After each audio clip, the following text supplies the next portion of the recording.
નમસ્કાર મિત્રો, આજે આપણે લિબ્રેઓફિસ કેલ્કના વિન્ડોના વિવિધ ભાગો વિશે સમજીશું. આ લિબ્રેઓફિસ કેલ્કનું ઇન્ટરફેસ છે, જેમાં પ્રથમ ટાઇટલ બાર આપેલો છે.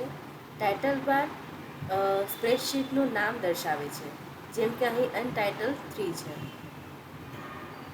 આ ક્વિક એક્સેસ ટૂલ છે, જેમાં રિસ્ટોર, મિનિમાઇઝ, ક્લોઝ જેવા બટન આપેલા છે.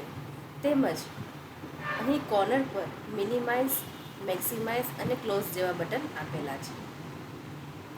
પછી આને મેનુ બાર કહેવાય. મેનુ બારની અંદર file, edit, view, insert, format, style, sheet, data, tools, Windows, help વગેરે જેવા મેનુ આપેલા છે.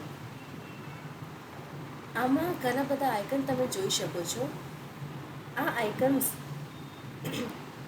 સેવ કરવા માટે, ફાઇલને એડિટ કરવા માટે, ટેબલ ઉમેરવા માટે વગેરે જેવા કાર્યો માટે ઉપયોગમાં લઈ શકાય છે.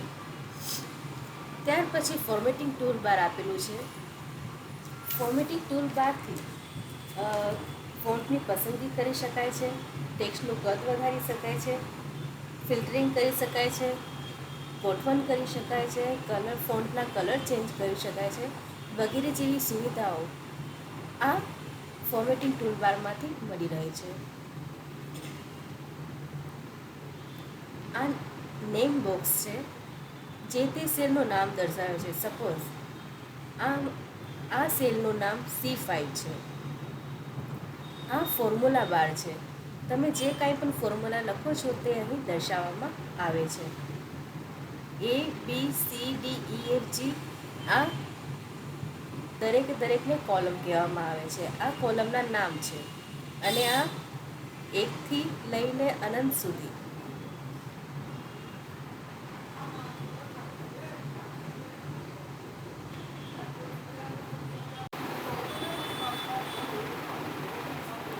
સોરી 1 થી લઈને 1 લાખથી વધારે રો આવેલી હોય છે.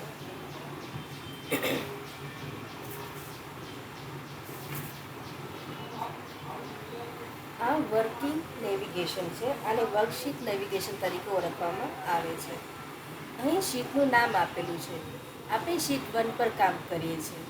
તે સિવાય આપણે 1 થી વધારે શીટ્સનો ઉપયોગ કરી શકાય છે, જે આ પ્લસ નિશાનીથી મેળવી શકાય છે. શીટ 1, શીટ 2, શીટ 3 તેમજ આ શીટના આપણે નામ બદલી શકીએ છીએ. તમે જોઈ શકો છો, ઇન્સર્ટ, ડિલીટ, રીનેમ, ડુપ્લિકેટ જેવા ઓપ્શન્સ અહીં રાઇટ બટન પર ક્લિક કરવાથી મળી શકે છે.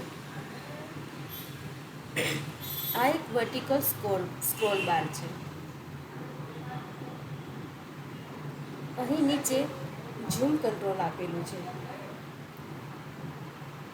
એવરેજ અને સમ જેવા કોમન ફંક્શનનું રિઝલ્ટ અહીં જોવા મળે છે. નીચેની લાઇનને સ્ટેટસ બાર કહે છે. સ્ટેટસ બારમાં કઈ શીટ પર આપણે કામ કરીએ છીએ, કેટલી શીટોનો ઉપયોગ થયો છે તે દર્શાવવામાં આવે છે. અહીં આ સાઇડ બાર છે. Thank you for watching.